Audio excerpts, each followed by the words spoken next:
Bonjour à toutes et à tous et bienvenue à ce Good Morning Market du vendredi 21 décembre 2018.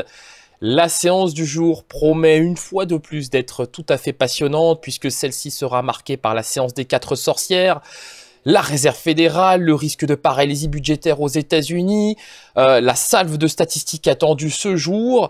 On a aussi des accusations des États-Unis envers la Chine, ou plutôt de la Chine envers les États-Unis, de piratage contre 2 ressortissants chinois. Enfin, beaucoup de thématiques animent le marché ce matin. Regardons l'ensemble de ces éléments sur notre plateforme Xstation 5. Mais avant cela, consultons quand même le calendrier économique de ce vendredi 21 septembre qui est très chargé.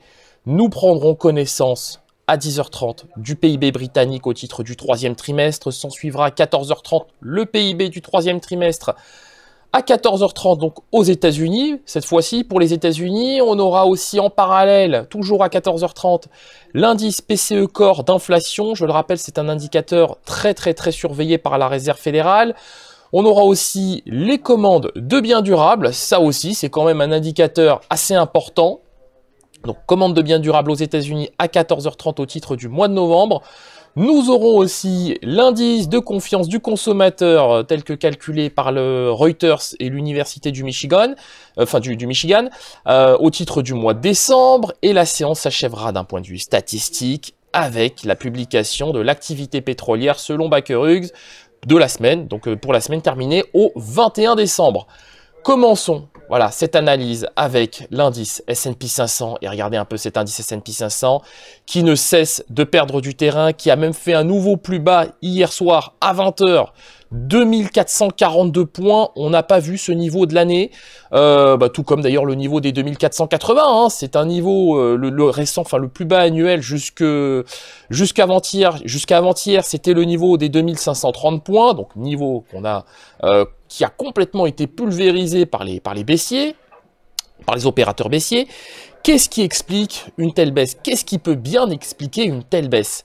Nous le disions déjà hier, la Réserve fédérale, en tout cas les opérateurs reprochent à la Réserve fédérale de ne pas suffisamment tenir compte de la gravité de la situation aux États-Unis d'une part et d'autre part à l'échelle mondiale, puisqu'on a des indicateurs de croissance qui ne cessent de reculer depuis plusieurs mois maintenant.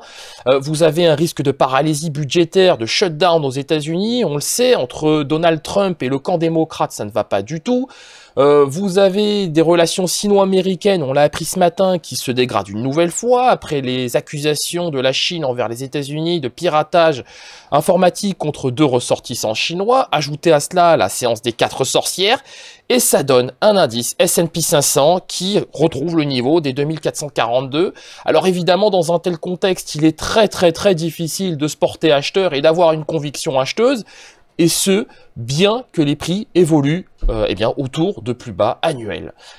Poursuivons avec le DAX 30. Et le DAX 30 qui lui aussi a fait un plus bas annuel sur le niveau des 10 484 points, au même titre d'ailleurs que l'indice S&P 500, toile de fond foncièrement baissière. Comme je le disais sur l'indice S&P 500, il est très difficile de se porter acheteur de cet indice. Les prix évoluent sous les moyennes mobiles à 7 et 21 périodes. De notre point de vue, il y a peu de raisons d'être acheteur des indices, d'une manière générale d'ailleurs, au moment où nous nous exprimons. Et ce compte tenu des différentes thématiques qui animent le marché.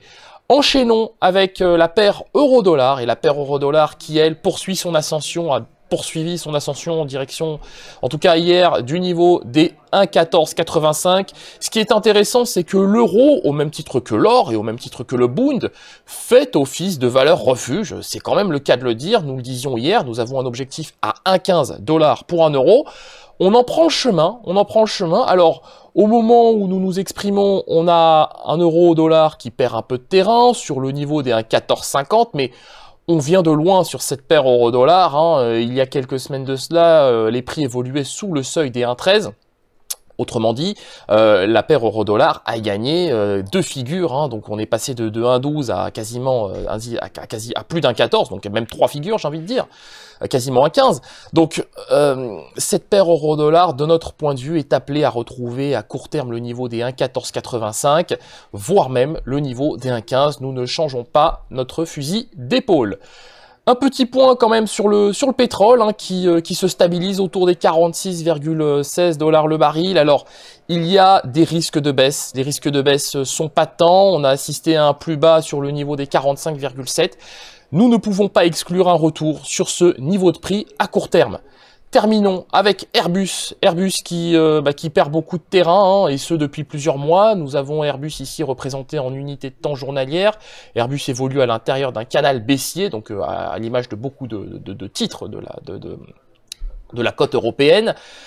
Que s'est-il passé sur Airbus hier? Eh bien, le département de la justice américain a annoncé l'ouverture d'une enquête pour corruption contre Airbus. Évidemment, c'est une annonce qui a fait plonger le titre hein, sur le seuil des 78 €. Alors, on retrouve des couleurs ce matin sur le niveau des 83 €. On peut s'attendre à ce que nous retrouvions le niveau des 84 à 85. Ajoutez à cela ce gap aussi, ce gap baissier.